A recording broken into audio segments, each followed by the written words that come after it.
Well, there's sort of several ways that Frasier was developed in our thinking, and one of them was we had left Cheers to do Wings, and we stayed at Wings 2 or 3 seasons, I think, and then again we thought, okay, let's try to do another one, and I am always the reluctant one. I'm going, oh, I don't know, we've got a TV series on the air, it's running, and we thought, oh well, all right.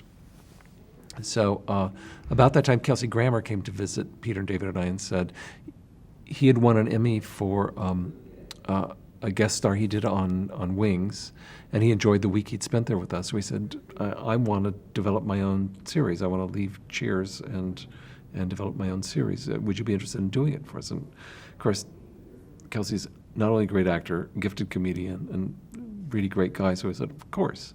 So we started thinking about things for him, and we came up with this great idea where Kelsey would play a Malcolm Forbes type character who was a motorcyclist but wildly wealthy and this eccentric, and he gets in a motorcycle accident, and he's laid up in bed. He's basically a paraplegic, can't get around, and it was going to be a sitcom where Kelsey Grammer was this wild guy trying to run this empire from his bed, and it was going to be about his relationship with his physical therapist and him. And you can start to see a little seeds of things that start to appear later. So we went to pitch this at Paramount, and John Pike at Paramount basically said, "Are you crazy?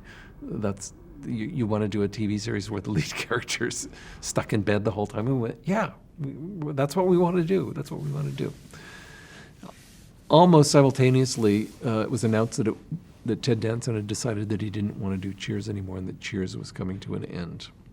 And so John Pike said, you got a franchise there. You'd be crazy to pass it up. Why don't you take the Frasier Crane character and do something with that? And Peter and David and I said, no, we want to do something fresh and original. We don't want to ride on the coattails of Cheers. We don't want to do a spin-off. And he went, well, all right. So then we went back and thought about it, and we thought, maybe he's got a point. Maybe we should.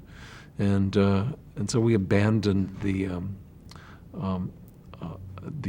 paraplegic Malcolm Forbes character and started thinking about ideas for Frasier Crane. Well, the network was thrilled and the studio was thrilled, but we still didn't know what it was yet. But one of the things we decided at that point was we were timid when we were developing Wings, and we were very careful, and we didn't stray too far from what we knew. And we said, well, whatever this is going to be, we don't know what it is yet, but we want to write something that isn't safe and appeals to us, and that we can write the kind of jokes that we like and not worry about whether people get them or not. And the other thing was we want to re-examine every single convention of sitcoms and decide if they're worthwhile, then we'll do them, and if they're not worthwhile, then we're going to re-examine them and either toss them out or find a different way to do things. We didn't want to do things in whatever the sitcom was going to be that just because that's the way it had always been done. And that was everything from theme music to exterior shots between scenes to the way scenes were constructed. We're just going to look at everything.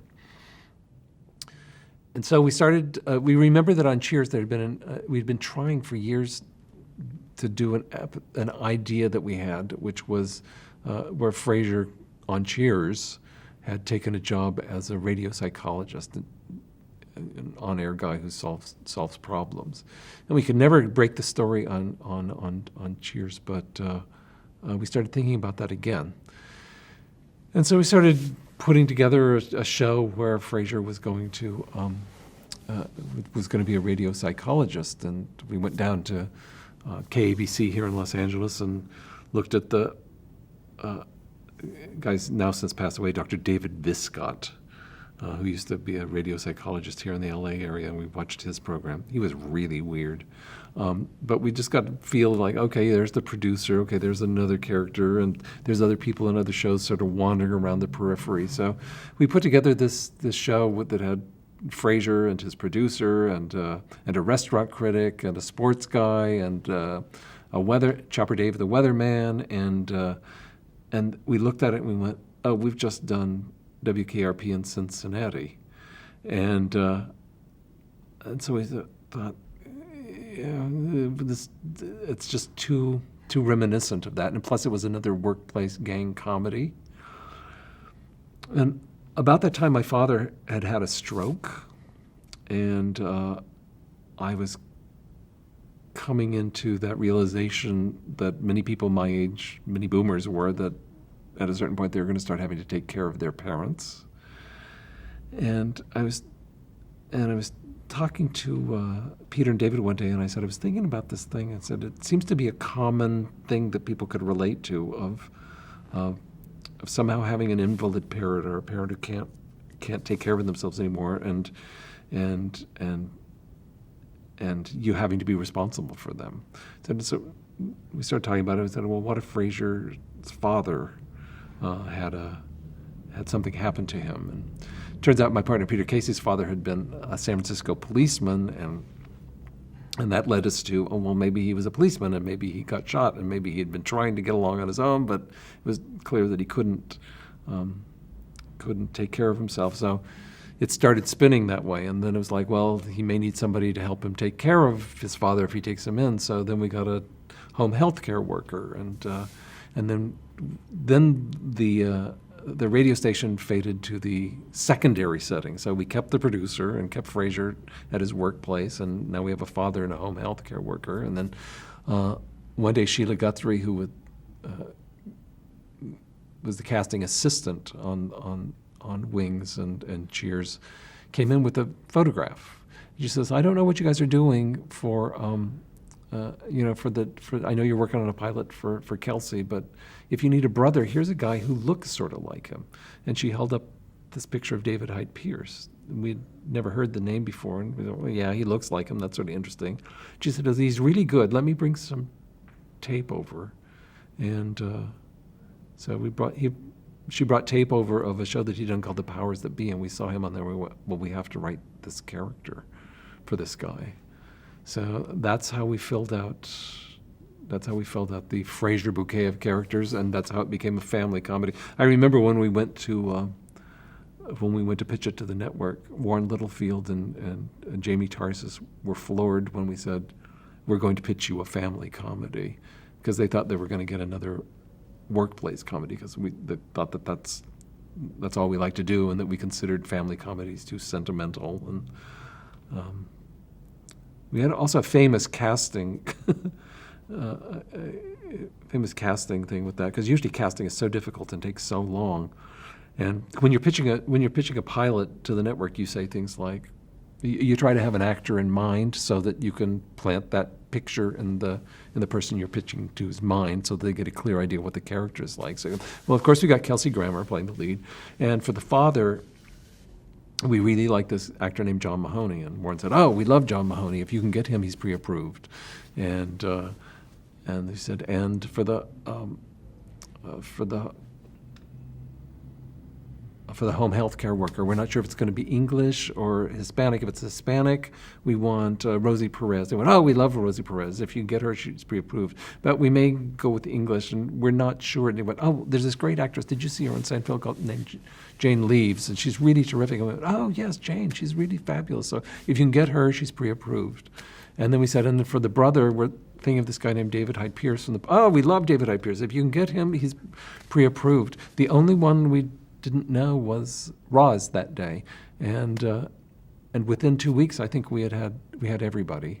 So I mean, it was the quickest network casting. And when I talk about Frasier somehow capturing the zeitgeist and everything just seeming to work from the beginning, that was a good example of that.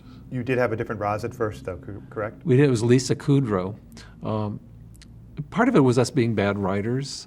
We weren't sure what that character was, and at a certain point we consciously said, let's just have a whole bunch of actresses come in of different types and see if anybody brings anything to it by force of her personality that we think is really interesting or fun. And so Lisa came in, and Lisa's hilarious. And she had a take on what we had written, which was sort of nondescript character-wise, just sort of telling a story. And we loved her. And we'd read Perry Gilpin, and it came down between Perry Gilpin and Lisa Kudrow. And we took it to the network, and the network said, I think Lisa Kudrow's the more interesting one. When we got in the first week of rehearsal, we realized, if you remember that Frasier set, Frasier's on one side, on the other side, like warring forces, is the producer. And it has to be, and we realized it has to be somebody who can stand up to him, who can go toe-to-toe with him, who can give, as good as she gets from him. And that's not Lisa Kudrow. Lisa was funny in a whole different, quirky way, but it's not somebody who was a formidable opponent for Frasier Crane.